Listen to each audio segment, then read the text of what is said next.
우리나라가 큰 입지를 다지고 있는 부분은 이제 CDMO, CMO 분야, 위탁 생산 개발 분야가 조금 더 많을 것 같고요. 만약에 그게 아니라고 한다면 그래도 라이선스 아웃이 최근에 많이 늘어나고 있으니 항암제 쪽에서의 라이선스 아웃이 성장하고 있다로 봐주시는 게 조금 더 맞을 것 같습니다. 이제서야 빅파마들, 그러니까 전 세계적으로 좀 영향력이 있는 그런 바이오 기업들이 국내 기업들을 보기 시작했고, CMO, CDMO 같은 경우에는 대규모 수주들이 많이 들어오고 있는 상황이라서 전 세계 바이오 산업에 있어서 국내 기업들의 입지가 조금씩 굳혀지고 있다라고 저는 생각을 하고 있습니다.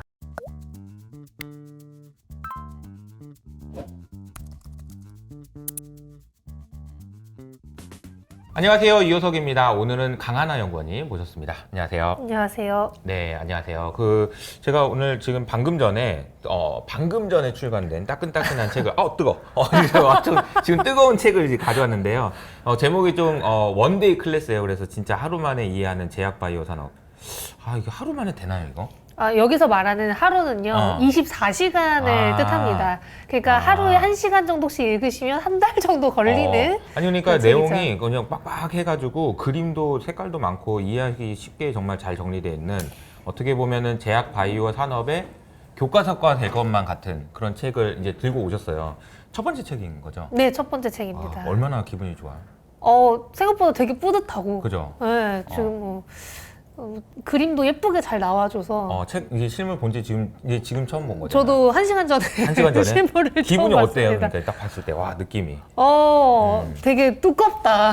생각보다 두껍다. 그림 되게 그림이 많다. 되게 많았구나. 색깔도 예쁘고. 네네. 그렇구나. 네. 공부하실 생각이 있으시면. 근데 사실 또 제약 바이오를 요즘에 공부를 안 할 수가 없어요. 맞아요. 주가가 계속 움직이고 있는데 개별 종목들마다 이슈들이 새롭기도 하고 그런 내용들이 있는데, 오늘 이제 저희가 처음으로 물어보고 싶은 내용은 이제 암 얘기예요. 이제 네. 암이 종류가 굉장히 많잖아요. 네. 근데 이게 암을 좀 주목해서 봐야 되는 이유가 있나요, 지금? 일단 암 시장 자체도 너무 큰데 아. 암종이 말씀해 주신 것처럼 종류가 너무 많잖아요. 네. 너무 많은데 그 중에서도 시장성이 큰 암, 특히 이제 폐암 분야를 우리나라가 지금 잘 하고 있기도 하고 전 세계적으로 빅파마들이 투자를 많이 하고 관심을 많이 두고 있는 분야이기 때문에 폐암이 이제 전체 암종에서 한 15% 정도를 차지한다라고 했을 때 폐암을 필두로 뭐 유방암 혹은 뭐 대장암 이렇게 좀 큰 암종은 계속해서 업데이트를 받아야 어떤 타겟이 인기가 많고 어떤 기존으로 지금 항암제가 많이 개발이 되고 있는지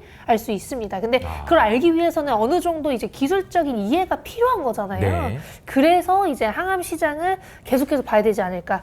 플러스 알파로 우리나라에서 올해 들어서 가장 핫했던 분야가 다 항암제 관련 기업이에요. 유한양행. 유한양행도 이제 폐암 치료제인 렉나자가 승인을 받았고, 네. 거기에 더불어서 이제 알테오젠의 키트루다 SC 제형도 어찌됐든 항암제 기반의 제형 변경을 추구하는 거고, 거기에 뭐 리가켄바이오나 이제 ABL 바이오 같은 경우에도 마찬가지로 항암제 베이스로 지금 다 계약이 나오고 있기 때문에 네. 항암제 관련된 기업이나 기술들은 꼭 좀 숙지를 하고 계셔야 되지 않을까 싶습니다.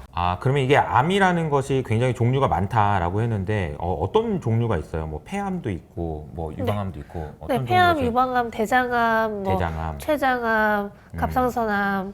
각각이 근데 다 그 폐암이면 폐암, 유방암이면 유방암, 약이 다 달라요? 사실 암의 경우에는 아시겠지만 공통적으로 발현이 되는 변이나 뭐 단백질 혹은 이제 기전이 또 있어요. 그래서 이제 면역항암제라는 게 이제 나왔었던 거고. 면역항암제. 그렇죠. 네. 이제 면역항암제가 아시겠지만 암세포가 면역 체계를 회피하는 방법을 방해하거나 면역 시스템을 활성화시켜서 암세포를 공격하게 만드는 방식으로 작용을 하거든요. 근데 이 면역항암제가 그래도 전 세계적으로 가장 많이 팔리는 항암제이지 않습니까? 키트루다가. 네. 그래서 이런 걸 고려했을 때 모든 항암제가 뭐 한 가지 타겟, 한 가지 암종만 타겟하는 것이 아니라 암은 공통된 특성을 갖고 있기 때문에 한 가지 항암제를 개발하더라도 다양한 암종에 적응을 할 수 있습니다. 그러니까 적응증 확장이 가능하다라는 거죠. 아하. 다만 이제 표적 항암제의 경우에는 상대적으로 적은 적응증 확장이 될 수도 있는데, 이제 예를 들어서 헐투라는 타겟 항암제에 대해서 많이 들어보셨을 거예요. 보통 이제 헐투 항암제라고 하면은 유방암 항암제라고 하는데 헐투 기반 치료제가 처음에는 유방암에서 개발이 되긴 했지만 네. 이후에는 이제 위암이나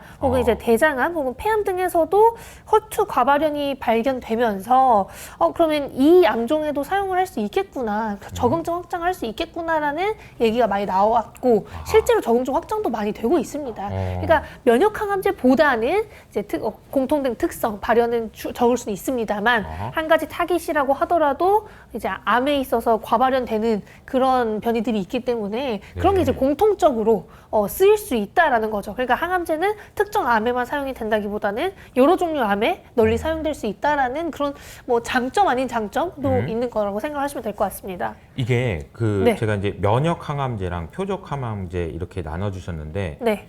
이게 두 개 차이가 정확하게 뭐예요? 면역 항암제는 면역 항암제는 말씀드린 것처럼 이제 기본적으로 암세포가 면역 체계를 회피하는 방법을 방해하거나 이제 면역 시스템을 활성화시켜서 이제 암세포를 공격하게 하는 그게 이제 면역 항암제의 기본적인 기전인 거고. 네네. 그러니까 이제 면역 체계를 이용하는 면역 면역 세포나 체계를 면역 체계를 이용하는 게 이제 면역 항암제의 음. 기본적인 기전인 거고. 표적 항암제는 기본적으로 유전자 변이를 타겟하는 그 분야를 표적하는 항암제를 뜻합니다. 그래서 기전이 많이 다르고요. 면역 항암제는 바이오 의약품이 많고 이제 표적 항암제는 화학 합성 의약품이 많죠. 근데 이제 표적 항암제 내에서도 요즘에 이제 그냥 옛날과 같은 화학 합성 의약품이 아니라 네. 뭐 ADC 혹은 이제 뭐 방사성 의약품 이런 것들도 다 표적 항암제의 약간 한 가지의 기전으로 많이 관심을 받고 있기 때문에 뭐 사실상 이런 식으로 나뉘고 있다라고 생각하시면 될 것 같습니다. 네. 그러니까 면역 항암제가 좀 더 이게 면역과 관련된 것을 광범위하게 하니까 네네. 적응증이 이것도 되고 이것도 되는 좀 더 그런 많이, 좀 더 많은 네, 확장이 표적은 되죠. 이제 표적을 하니까 그렇게 이제 외우면 되겠네요. 그래서 이제 좀 더 그 다양한 암에 널리 사용될 수 있는 것들이 가능성을 우리가 지금 확인하고 있는 과정이라고 보면 네네. 되나요? 네. 그러면 지금 현재 항암제 시장에서 우리가 가장 좀 주목해서 봐야 된다. 그런 기업들이 있다면 어떤 기업들이 있어요? 일단 뭐 많지만 많아요. 그래도 최근에 FDA 승인을 받은 유한양행의 아하. 레이저 트닉 같은 경우에는 지속적으로 업데이트를 받아야 되지 않을까 그렇게 생각을 하고 있는데요. 네. 아무래도 이제 국내 기업 중에서는 최초로 글로벌 항암제 FDA 승인을 받은 기업이기도 하고 이제 아미반타맙과 병용 투여이긴 하지만 이제 아미반타맙의 SCJ형과의 병용 투여 승인 여부도 연말 혹은 내년 초까지는 나올 예정이기 때문에 여전히 이슈가 남아 있는 상황입니다. 네. 거기에 더불어서 우리 근데 유한양행이 네. 이게 100년 된 회사더라고요. 맞아요.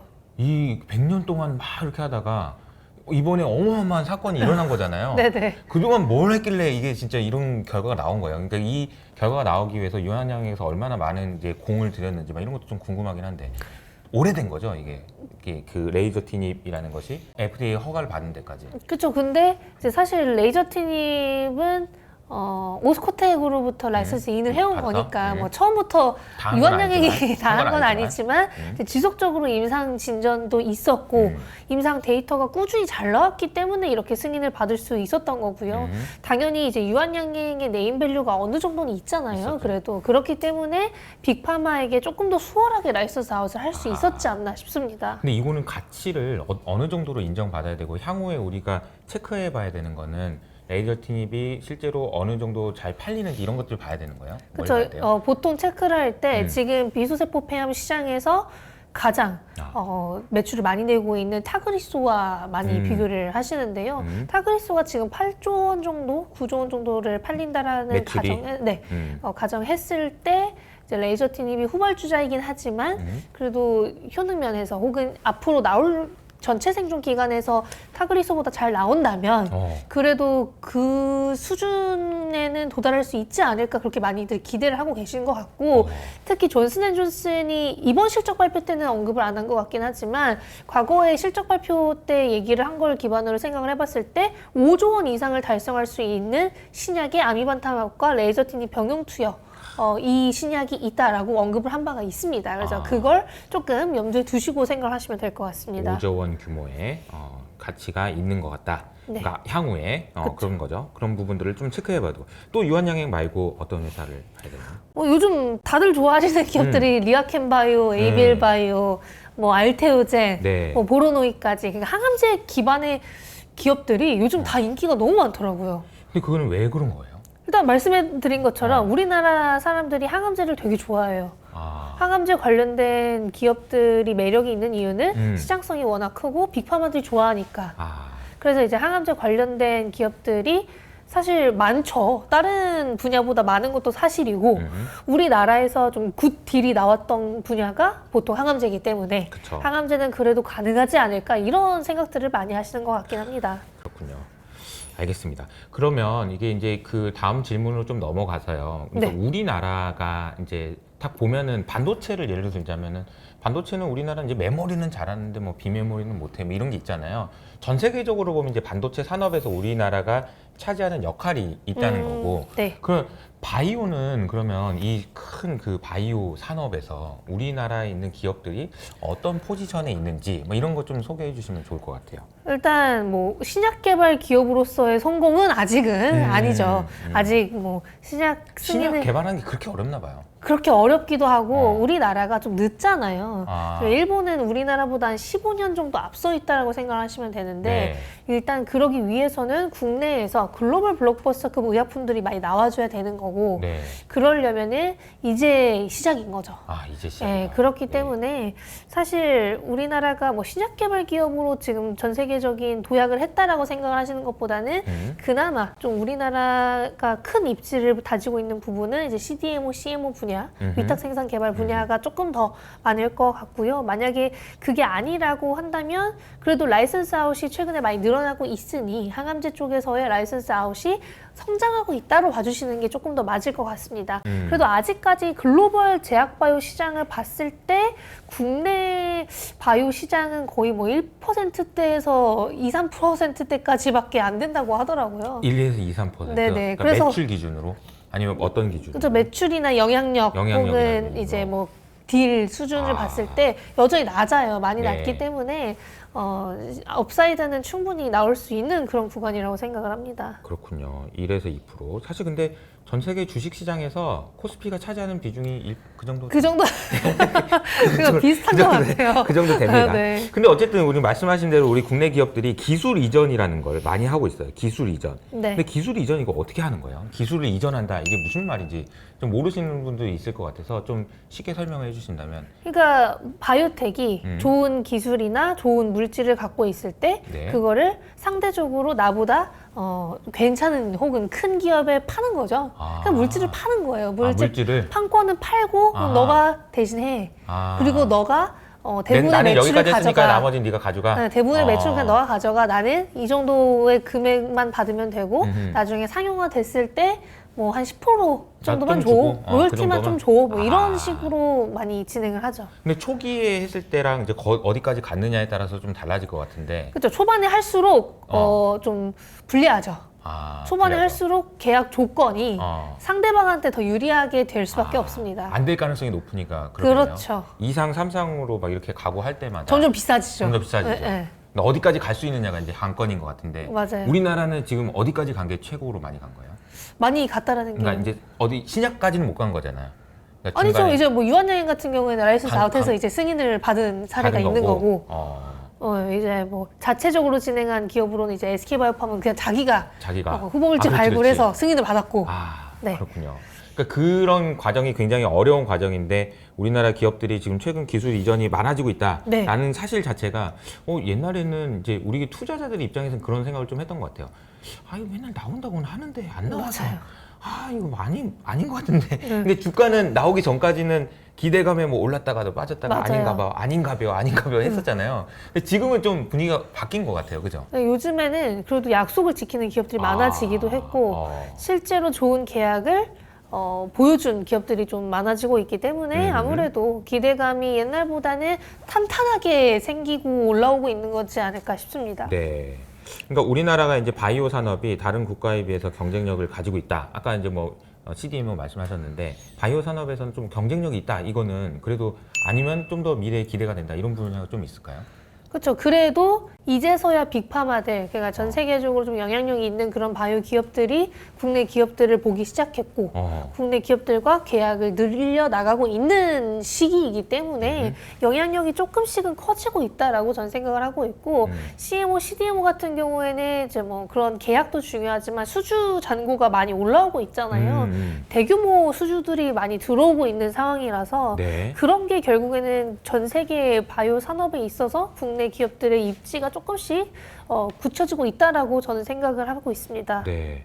CDMO는 그냥 대신 만들어주는 거인 거잖아요. 약을. 그쵸. 그죠? CDMO. 근데 CMO는 이제 생산만. 만들어주기만 하는 생산만, 거고. 근데 우리나라 대표 기업인 삼성바이오로직스가 경쟁력이 있는 것 같아요. 그죠? 그래서 실제로도 주가도 나쁘지 않고요. 네네. 뭘 잘하는 거예요? 삼성바이오가 뭘 잘하니까 이렇게 되는 건가요? 이게? 일단 제가 듣기로 첫 번째로는 네네네. 삼성바이오로직스가 약속을 되게 잘 지킨대요. 그러니까 빠르게 상대방, 빅파마들이 원하는 시기까지 맞춰서 착착 잘 생산을 해준다는 거죠. 그거 되게 중요하잖아요. 삼성이 좀 파란 피가 흐른다고. 예. 진짜 잘 그런 부분들이 있는 것 같아요. 진짜 잘하나 봐요. 네. 그런 약속을 잘 지킨다. 그렇죠. 그러니까 그런 게 쌓이면서 레퍼런스가 되게 좋아진 거. 그것도 한몫할 거고. 두 번째는 퀄리티 있게 좀 잘 만들어 준다라는 평이 있습니다. 그러니까 사실 중국 업체들 같은 경우에는 단가가 좀 더 낮아요. 우시 쪽이 삼성보다 좀 단가가 낮은 걸로 알고 네. 있는데, 그러니까 이제 삼성의 마진율이 좋잖아요. 네네. 그래서 그런 걸 고려했을 때 삼성바이오로직스는 조금 더 퀄리티를 중요시하는 그런 회사다. 근데 퀄리티 있게 시간도 잘 지킨다라고 한다면 빅파마들은 이제 마진율이 뭐 크게 신경이 안 쓰인다라고 했을 때는 이제 삼성바이오로직스를 찾을 수밖에 없는 거죠. 그러네요. 근데 이 약속을 잘 지키고 잘 만든다는 얘기네요, 약을. 그렇죠. 기본적으로 만들어 제조 달라는 기반의 기업이기 때문에 그러니까 워낙 이제 이제 잘한다라는 거죠. 그리고 뭐 수주도 많이 받고 있고 증설도 제때 잘 해놓은 그쵸. 상황인 거고. 증설을 이제 우리나라 같은 경우에는 우리나라에서 공장을 증설하고 시설을 만들었을 때 좀 혜택이 많잖아요. 지금 국가적인 혜택을 많이 주고 있거든요. 우리나라에서 공장을 만들 때. 만들면. 그래서 이제 삼성바이오로직스가 상대적으로 좀 수월하게 공장을 빨리 짓고 그 공장이 빨리 지어지면서 바로 이제 선수주 받고 공장 가동률이 올라오는 그런 구조라서 지금 상대적으로 잘 할 수밖에 없는 구조인 것 같습니다. 우시 얘기해 주셨는데 우시 말고 이제 론자라는 회사도 네네. 있잖아요. 이 회사들도 뭐 어쨌든 CDMO 같은 걸 하는 거잖아요. 근데 삼성바이오로직스가 밸류에이션을 보니까 얘는 진짜 높더라고. 얘는 맞아요. 60배고 나머지는 30배, 20배 이래요. 삼성바이오가 그 정도로 받을 수 있는 기업인가? 그 부분에 대해서 생각을 했을 때는 네. 삼성바이오로직스가 최근에 갑자기 또 많이 오른 것도 있겠지만 어허. 거기에 더불어서 성장세가 가장 좋은 회사이기도 해요. 그러니까 원래 그 밸류에이션을 높게 받기 위해서는 네. 성장률이 지속되느냐, 성장을 더 할 수 있느냐가 사실 크잖아요. 네네네. 그러니까 지금 당장의 매출만 봤을 때는 비싸다고 생각할 수 있지만 앞으로도 계속해서 그 성장세를 유지할 수 있다면 이제 비싸지 않은 기업이 되는 거죠. 그래서 삼성바이오로직스가 지금 성장률이 가장 좋기 때문에 그러니까요. 그것 또한 그냥 사람들이 오케이 하고 아하. 넘어가는 것 같습니다. 그렇군요. 그러니까 삼성바이오로직스가 상징하는 바가 좀 있잖아요. 그렇죠. 왜냐하면 제약바이오의 시총 순위는 1등이니까. 네네. 그죠? 그래서 이 기업이 이제 어디까지 갈 수 있느냐 이 부분이 상당히 좀 중요할 것 같은데 삼성바이오로직스가 어쨌든 CDMO 산업은 계속 성장할 거니까. 저 CMO, CDMO는 계속 성장할 수밖에 없죠. 바이오 시장이 죽지 않는 바이오 이상. 시장이 죽지 않고 어쨌든 약을 계속 먹어야 네. 되고 약을 해야 되니까. 근데 그 과정에서 이제 제일 잘하고 있는 삼성바이오로직스에 대한 경쟁력에 대한 이야기도 해봤습니다. 제가 보니까 올해 이제 주가가 진짜 많이 오른 주식들이 많아요. 보면은 알테오젠, 리가캠, ABL 바이오 다 그 원리버님께서 유튜브 채널이나 이런 데서 업데이트 해주시면서 내가 말했어 안 했어 뭐 이런 얘기도 저희가 얘기도 하고 그랬었잖아요. 네네. 진짜 오늘 좋게 보셨었는데 이 기업들의 공통점이 플랫폼이다. 맞아요. 네. 근데 이제 뭐 플랫폼 그러면은 뭐 이제 뭐 페이스북, 뭐 유튜브 이런 건 네네. 알겠는데 제약바이오에서 플랫폼이라는 건 뭔 말이에요? 여기서 말하는 플랫폼은 하나의 기술로 다양한 물질을 만들 수 있는. 아하. 그러니까 이제 리가캠바이오는 ADC 플랫폼에 어떤 암종을 타겟하고 싶다면 특정 타겟을 붙일 수 있는. 그리고 이제 ABL 바이오도 이중항체이기 때문에 그 이중항체 플랫폼에 암종을 타겟하는 그 항체를 붙일 수 있는 이제 알테오젠은 SC제형 플랫폼이기 때문에 네. 특정 물질, SC제형이 아닌 그런 물질을 SC제형으로 바꿀 수 있는 그러니까 뭐든 IV제형의 무엇이든 이제 SC제형으로 바꾸는 그런 플랫폼인 거죠. 그러니까 이 플랫폼이 활용도가 워낙 높기 때문에 계약이 나오기도 수월하고 자체적인 후보 물질도 만들기 조금 더 수월한 거죠. 플랫폼이라는 게 이제 여기 쭉 가 있는 걸 말하는 거잖아요. 그래서 여기도 오고 여기도 네. 오고 이것도 사용할 수 있고 저기도 사용할 수 있고 그런 구조가 되는 걸 말하는 것 같은데 리가캠, ABL 바이오, 알테오젠 올해 주가도 굉장히 좋았고 네. 그랬는데 이 기술들이 각각이 이게 앞으로도 더 좋을까요? 어떨까요? 리가캠, ABL 바이오, 알테오젠. 일단 세 기업 모두 글로벌 트렌드에 부합하는 기술을 보유하고 있기 때문에 아하. 아무래도 전 세계적으로 이 기술들을 보유하고 있는 기업들이 많지 않다라는 점 그리고 국내 이 플랫폼 3사 기업들이 그래도 빅파마들과 계약을 2번 이상 한 기업들이라는 점이 네. 아무래도 업사이드가 충분한 그런 상황이지 않을까 그렇게 생각을 하고 있습니다. 네.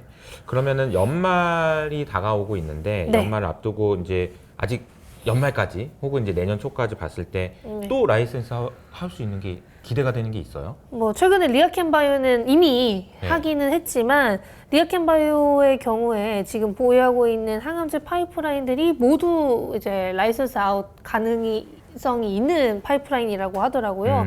특히나 그 중에서 이제 ROR1 ADC인 LCB71 그리고 헐트 ADC 같은 경우에는 서블 라이선스가 가능하지 않을까. 그러니까 서블 라이선스라고 하면은 이미 한 번 라이선스 아웃이 다른 기업에게 됐지만 그들이 한 번 더 라이선스 아웃을 빅파마에게 할 수 있는 그런 가능성이 지금 있다라고 알려져 그게 무슨 있는데요. 말이에요? 근데 라이센스 아웃을? 그러니까 오스코텍이 유한양행이, 유한양행이 존슨앤존슨 이렇게 했잖아요. 네. 그러니까 이게 한 번 라이센스 아웃을 했지만 한 번 더 번 더? 서블 라이센스 한다고 이렇게 표현을 합니다. 그래서 네. 이제 리아캠바이오의 ROR1 그리고 헐2 이 두 파이프라인은 이미 시스톤 그리고 익수다의 라이센스 아웃이 되어 있긴 하지만 서브 라이센스 가능성이 조금 높은 상황이다. 왜냐하면 이 두 개의 타겟이 글로벌리 조금 인기가 많은 타겟이기도 하고 임상 단계에서 데이터가 워낙 잘 나오고 있기 때문에 요즘에는 임상 단계에서 데이터를 확인하고 라이선스 아웃을 하는 사례가 더 많거든요. 그래서 임상 단계에서 데이터가 어느 정도 괜찮다라고 한다면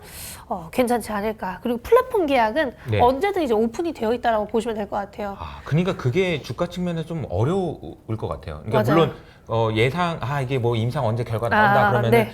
이거 언제 나오지 그날이야 언제 나오는 거야 그럼 이러는데 플랫폼은 그냥 빵빵 터질 수 있는 거잖아요. 그러니까 맞아요. 우리가 예상하지 못했던 것도 이번에 리가캠도 그런 이제 이벤트가 나오면서 그쵸. 주가가 오르고 했던 것 같은데 그러면 이제 이런 입장이면은 이제 반대로 이제 쇼스를 하는 사람, 네네. 공매도 하는 입장에서는 이제 못하죠. 거의 쉽지 않죠. 공매도 하는 언제 괜히 이게 터질지 모르니까 나와버리면. 언제 터지면은 이거 나오는 완전히 그 쇼트하는 입장에서는 힘들어지니까 주식을 보유하는 입장에서는 또 나오면 더 좋고 안 나오면 말고 뭐 이런 네, 느낌으로 맞아요. 투자할 수 있다는 장점이 있지 않을까. 이게 결국엔 이제 밸류에이션을 높이는 효과가 있겠네요. 그렇죠. 그래서 리가캠 바이오랑 ABL 바이오가 또 공동 개발 중인 게 ROR1 ADC거든요. 이 LCB71의 경우에는 심지어 12월 애쉬 혈액암학회에서 네. 임상일상 데이터도 발표를 합니다. 어허. 그러니까 그런 것들이 다 모여서 네. 이거를 굳이 팔아야 되나 이런 생각을 하기 시작하신 것 같아요. 그렇군요. 알겠습니다. 또 언제 나올지 몰라. 막 네. 이런 느낌. 좋은 느낌이죠. 그래서 ADC랑 지금 이중항체 이야기를 해주셨는데, 그리고 SC도 그렇고요. 그러니까 네네. 리가캠, ABL, 알테오젠 이 모두 세 기업이 다 좋은 그런 상황인 것 같은데, 혹시 이거 말고 또 다음 트렌드가 있나요? 그러니까 이 트렌드는 앞으로도 계속 될 건지 뭐 이런 것도 그쵸. 궁금하고요. 일단 ADC랑 이중항체, SC 모두 뭐 작년부터 워낙 인기가 많았고 전 세계적으로 항암제를 딱 봤을 때 이 세 가지가 되게 언급 많이 돼요. 계약도 많이 이루어지고 있고. 그러니까 이런 트렌드는 막 매년 막 바뀌고 그러지 않습니다. 그러니까 바이오는 트렌드가 네. 뭐 3, 4년 텀으로 3, 4년. 업데이트가 되거나 바뀌지 이렇게 막 매년 바뀌지 않기 때문에 근데 왜냐면 이게 어쨌든 빅파마들도 이 기술이 좋다라는 걸 이제 시작해가지고 시작했는데 뭘 또 내년엔 아닌가 보다 그쵸. 딴 거 하고 그러진 맞아요. 않을 거 아니야. 그럴 순 없죠. 이미 샀는데. 그렇죠. 그래서 그거를 계속 업데이트를 해줄 텐데 그래서 이 기술들은 계속해서 트렌드에 부합할 수 있겠다라는 생각도 하고 있고 근데 요즘에 또 언급이 많이 되는 건 방사성의약품도 언급이 많이 되기는 하죠. 아하, 왜냐면 그래요? 플로빅토 네, 가 너무 잘 팔려서 아. 전립선암 치료제인 플로빅토가 너무 잘 팔리는데 이게 어느 정도로 잘 팔리냐면요. ADC 기반의 블록버스터라고 하는 엔허투보다도 지금 처방수가 더 빠르게 올라오고 있다고 해요. 매출액이. 오. 그래서 그런 걸 고려했을 때 충분히 방사성의약품도 잘 만든다면 좋은 타겟으로 잘 만든다면 업사드가 있겠구나. 특히나 최근에 글로벌 빅파마들 릴리 혹은 노바티스도 이쪽에 투자를 되게 많이 하고 있습니다. 그래서 빅파마들이 투자를 많이 하고 있는 그런 분야는 지속적인 업데이트가 충분히 필요하지 않을까 그렇게 생각을 하고 있어요. 그럼 방사선 관련된 기업은 또 누가 어디 있어요? 여기는? 국내에 많이 없고 국내는 퓨처캠이나 없고. 이제 SK바이오팜 정도밖에 없기 때문에 뭐 이제 일단 전 세계적으로 많이 없습니다. 전 세계적으로 많고 네네 이게 아직까지는 많이 없어서 일단은 그러면 ADC, 이중항체, SC 이쪽에 좀 더 집중해가지고 이 흐름이 언제까지 지속되는지 좀 판단하는 게 되게 필요하겠네요. 그렇죠. 근데 이제 문제는 이제 업사이드, 이게 숏하는 사람은 두려워할 것 같다는 건 맞는데 기업 가치를 평가하는 밸류에이션은 이런 기업들은 어떻게 해야 돼요? 원래는 어렵죠. 이제 글로벌 기업들의 뭐 임상 데이터나 혹은 글로벌 기업들이 이 기술을 기반으로 의약품을 개발하고 상용화 시켰을 때 그거에 이제 피크 세일즈를 기반으로 우리가 같은 타겟의 파이프라인을 보유하고 있으면 아하. 이제 그렇게 밸류에이션 많이 하죠. 아하. 근데 사실상 그렇게 따지면 너무 먼 미래까지 이 밸류를 가져오는 거기 때문에 뭐 27년, 28년 이렇게 해야 되는 거예요. 30년까지도 얘기를 해요. 30년까지도. 그래서 그렇게 올지 되면 모르겠어, 30년. 사실상 네. 좀 쉽지 않은 네, 밸류에이션이죠. 다만 이제 장기적인 투자 관점에서 봤을 때는 이제 나쁘지 않고 그리고 이제 제약바이오의 대세장이 왔을 때는 이런 트렌드만 알아도 충분하기 때문에 그렇게 생각을 하시는 게 조금 더 편하게. 투자자 입장에서는 좋지 않을까. 내가 이걸 막 10년씩 가지고 있을 게 아니면 네. 그게 좀 낫지 않을까 싶습니다. 이제 그럼 언제 팔아야 되나 이런 네. 이런 생각이 이제 트렌드가 끝나면 아니면 이제 트렌드가 끝났다 혹은 사람들 관심에서 조금씩 멀어지기 시작한다라는 거는 뭘로 보면 알 수 있을까요? 요즘에는 이제 많이들 얘기를 하시는 게 지금 반도체가 너무 안 좋잖아요. 아하, 그러니까 반도체가 너무 좋아질 것 같으면 그때 이제 바이오에 아하. 빼는 게 낫지 않나. 아하. 원래 우리나라 사람들은 기본적으로 반도체 투자를 좋아하셔가지고 아하, 네. 바이오도 지금 반도체가 너무 안 좋으니까 조금 관심을 가지시는 것 같은데 약간 이제 국내 시장 내에서 보면 그런 흐름이 확실히 있죠. 이제 바이오와 반도체를 보면 네네. 상대적으로 일로 갔다가 와 일로 갔다 이렇게 투자자들 사이에서 와 갔다가 이거 하다 왔다 하는 건데 지금은 약간 반도체가 너무 안 좋고 삼성전자가 뭐 저러고 있으면 삼성전자를 뭐하러 투자해? 딴 거 하면 되지. 뭐 이런 네. 생각을 많이 하실 거라서 그 영향이 좀 있는 것 같긴 하네요. 네. 네, 그리고 이제 뭐 공매도 재개가 내년 3월이라는 얘기도 있으니까 아, 그러네요. 이제 바이오가 또 공매도에 약간 피해를 많이 봤잖아요. 맞아요. 그래서 그런 것들을 이제 하나하나 생각했을 때 뭔가 싸하다 네, 네, 싶을 네. 수도 있고 혹은 이제 기업별로 봤을 때는 자체 파이프라인의 임상 데이터가 네. 잘 안 나오면 어허. 사실 그게 가장 큰 리스크죠. 그렇죠, 그렇죠. 임상 데이터는 계속해서 꾸준하게 체크를 해봐야 되는 거고, 그리고 또 원리버님 그 유튜브 채널에 가도 늘 계속 친절하게 업데이트를 해주고 있기 때문에 그 채널을 보셔도 될 것 같습니다. 그 바이오 투자 그러면 사실 많은 분들이 어려움을 토로하시는 게 일단 아마 오늘 얘기하신 용어들도 잘 몰라가지고 표적 항암제, 면역 항암제, 뭐 ADC, 뭐 CDM 뭐 이게 잘 모른단 말이에요. 이게 용어도 어렵고 그래서 이제 이 책이요, 진짜 하루 만에 이해하는 그런 24시간이라는 점. 근데 이 책을 보시면서 공부를 쭉 해놓으시면 아마 이제 그 연구원님이나 아니면 저희 영상들을 보셔도 저 말이구나, 저래서 저런 얘기를 하는 거구나라는 것을 이해하실 수 있지 않을까라는 생각이 듭니다. 그런데 어쨌든 바이오 투자가 어렵긴 해요, 솔직히. 그러니까 이제 용어가 어렵기도 하지만 산업을 이해한다고 투자를 잘하는 것도 또 아니어가지고 맞아요. 어렵긴 한데 우리가 좋은 기업을 고르려면 어떤 판단을 좀 하는 게 좋을까요? 베스트는 그냥 글로벌 트렌드만 알아도 되죠. 아. 글로벌 트렌드라고 하면은 빅파마들이 어딜 투자하느냐, 빅파마들이 지금 가장 원하는 게 뭐냐, 그게 베스트고 글로벌 빅파마들 중에서 계속 신고가 트라이하는 기업들이나 실적 잘 나오는 기업들이 있잖아요. 뭐 존슨앤존슨, 일라이릴리 이런 기업들이 어디 쪽에 지금 많이 주목을 하고 있는지만 봐도 국내 기업들이 만약에 상대적으로 기술력이 딸리고 별로라고 하더라도 이게 따라가는 경향이 있긴 하더라고요. 그래서 국내 기업들이 뭐 당연히 ABL 리가켄바이오, 알테오젠처럼 너무 훌륭하게 좋은 딜을 많이 해본 기업이면 더 좋겠지만 그게 아니라고 하더라도 기본적으로 글로벌 트렌드에 부합하는 기업들은 최근의 흐름이 매우 좋기 때문에 이제 바이오 대세장이 왔을 때 그런 부분들만 어느 정도 숙지하셔도 너무 장투를 하실 게 아니면 오히려 괜찮을 수는 있겠다, 그렇게 말씀을 드리고 싶습니다. 이게 제가 찾아보니까 네. 바이오 섹터의 비중이 꽤 많이 늘었어요. 네, 맞아요. 그러니까 이제 과거에 이제 한 10년 정도 전에는 1% 정도밖에 안 됐거든요. 지금 한 7, 8% 정도 되는 것 같아요. 그러니까 전체적으로 우리나라 주식시장에서 바이오가 차지하는 역할이 점점 커지는 것 같고, 그런 대표 기업들이 좀 많이 나오는 것도 긍정적이지 않나. 근데 이제 투자 방법은 글로벌 트렌드를 먼저 봐라. 이제 탑다운으로 보는 거네요. 그렇죠. 그죠? 그게 베스트예요, 바이오는. 그리고 그냥 현재 보유하고 있는 현금. 현금. 네. 알겠습니다. 그리고 이제 또 바이오 투자할 때 이제 빼놓을 수 없는 것이 이제 모멘텀, 이벤트 이제 투자인데요. 그러니까 바이오 투자하기 좋은 때가 있다고 맞아요, 늘 이제 맞아요. 강조하시잖아요. 그래서 또 언제 또 봐야 되나요? 사실 베스트는 12월이죠. 12월. 12월을 빼놓고 얘기할 수는 없고 그냥 1월에 JP모건 헬스케어 컨퍼런스에 가는 기업들이 아주 많기 때문에 네. 그걸 기대하시고 이제 12월에 오르는 경우가 정말 많습니다. 그래서 12월이 베스트이긴 합니다만 이제 그 이전에도 어찌됐든 제약바이오 기업들의 라이선스 아웃 기대감이 지금 계속해서 올라오고 있는 상황이고 임상 진전이나 빅파마들의 실적 발표가 지금 계속되고 있기 때문에 지금도 충분히 투자를 하기에는 그런 좋은 시기지 않을까, 그렇게 네. 생각을 하고 그러니까 있습니다. 12월이면 얼마 안 남았어요. 네. 한두 달 정도 남았는데 그러니까요. 중간에 뭐 대선이라는 뭐 큰 이벤트가 그쵸. 있어서 뭐 그것과 관련돼서는 트럼프가 되나 해리스가 되나 이게 우리한테 영향 좀 줄까요? 뭐 바이오는 어때요? 오히려 영향 줘요? 영향이 많이 없어서 없어요. 괜찮은 거죠. 음. 많이 없고 만약에 있다라고 한다면 이 두 사람 모두 바이오시밀러를 좋아한다는 점. 약가인화를 워낙 밀어주고 있는 사람들이기 때문에 약가인화를 밀어준다면 바이오시밀러를 좋아할 수밖에 없어요. 그러니까 이제 바이오시밀러 기업들이 한 번쯤은 좀 튀지 않을까 뭐 이런 생각도 하고 있긴 하고 그게 만약에 아니라고 한다면 뭐 이 두 사람이 딱히 차이는 없는 제약바이오에는 거죠. 별로 그게 영향을 주지 그래서 차라리 낫지 않나 저는 그렇게 생각합니다. 무슨 뭐 예를 들어서 뭐 신재생이나 아니면 전기차 이런 그건 거는 이제 타격이 있을 수 좀 이제 있잖아요. 차이가 있으니까 그렇지만 대선에도 영향이 크게 없으면 12월이 제일 좋은 시기인데 지금부터도 뭐 나쁘지 않겠다. 그리고 이제 1월이 되면은 JP모건 헬스케어가 굉장히 연간으로 봤을 때 제일 큰 행사니까 그때 이후로는 좀 쉬는 게 낫나요? 근데 이제 바이오가 요즘에 또 개별 이슈로 또 개별 많이 이슈가 움직이니까 많으니까. 워낙 뭐 좋은 계약들 나오면 그때는 진짜 또 그때 가서. 장기적으로도 충분하지 않을까 네. 싶습니다.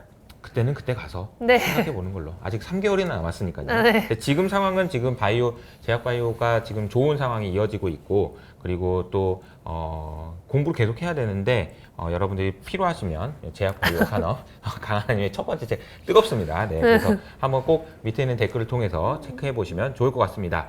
자, 오랜만에 나와주셨는데 그 최근에 제약바이오 산업 그리고 이제 투자 방법에 대한 노하우까지 알려주셔서 정말 감사드리고요. 저희는 또 다음에 인사드리도록 하겠습니다. 네. 감사합니다. 감사합니다.